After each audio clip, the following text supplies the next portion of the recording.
Sentiment fraternel.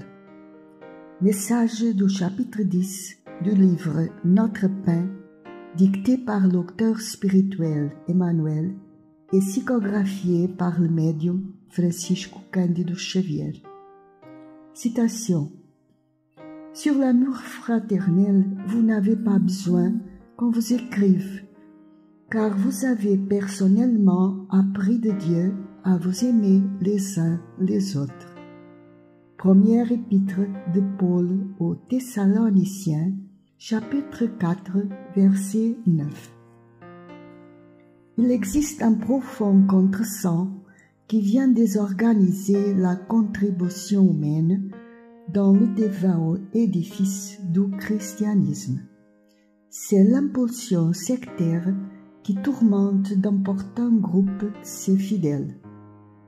Si l'on réfléchissait plus, si l'on prêtait plus l'oreille à l'enseignement de Jésus, ces injustifiables batailles demeureraient à jamais disparues. Aujourd'hui encore, avec les manifestations du plein spirituel dans la rénovation, des groupes et des individualités surgissent à tout bout de champ sollicitant des formules de l'au-delà afin qu'ils s'intègrent dans le champ de la fraternité pure.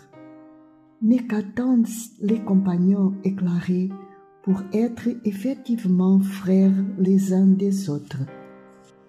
De nombreuses personnes oublient que la solidarité légitime se fait rare dans les milieux où l'esprit de service se trouve réduit et où reste la préoccupation de critiquer.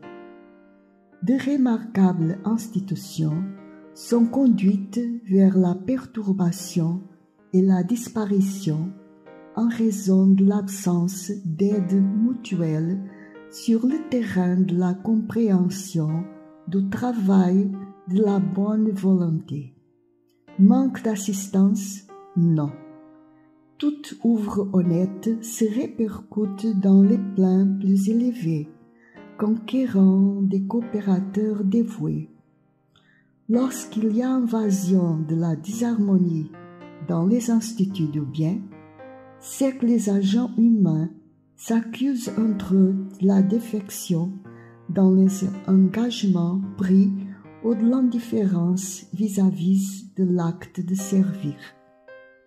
Et que personne ne vienne demander au ciel des recettes de fraternité particulières, car la formule sacrée et immuable demeure avec nous. Aimez-vous les uns les autres.